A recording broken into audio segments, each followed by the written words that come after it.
بسم اللہ الرحمن کی سند صحیح سے روایت ہے، نبی کریم صلی اللہ علیہ وسلم نے ارشاد فرمایا، دنیا میں 4 چیزوں کے علاوہ سب کچھ ملعون ہے۔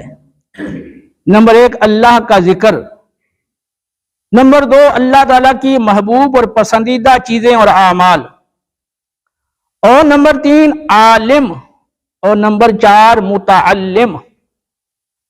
ذکر اللہ، اللہ کی محبوب چیزیں، عالم اور متعلم یعنی علم سیکھنے والا یعنی طالب علم، یہ 4 چیزیں مستثنا ہیں، باقی سب دنیا کی چیزیں اللہ کے ہاں ملعون ہیں۔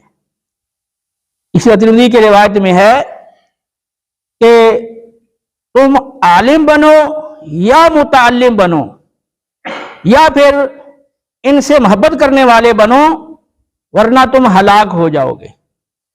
تو اب 3 ہی آپشن ہے، یا تو عالم بنے، یا پھر متعلم یعنی علم سیکھنے والے بنے، یا پھر عالم اور متعلم سے محبت کرنے والے ان کے محب بنے۔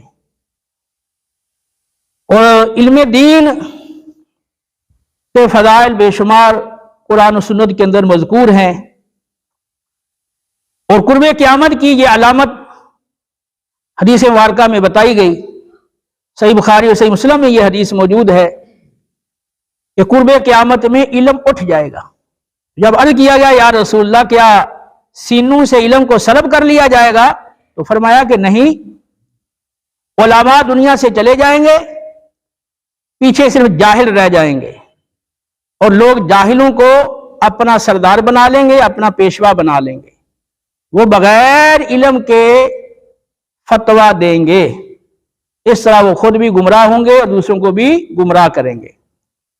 تو یہ قرب قیامت کی علامت ہے علم دین کا اٹھ جانا۔ ہر شخص کے لیے بقدر ضرورت علم دین حاصل کرنا فرض ہے، یعنی اتنا علم دین جس سے وہ فرائض کی ادائیگی کر سکے، یہ اتنا علم حاصل کرنا فرض ہے، اور اتنا علم سیکھنا جس سے واجبات کی ادائیگی ہو سکے، اتنا علم سیکھنا واجب ہے۔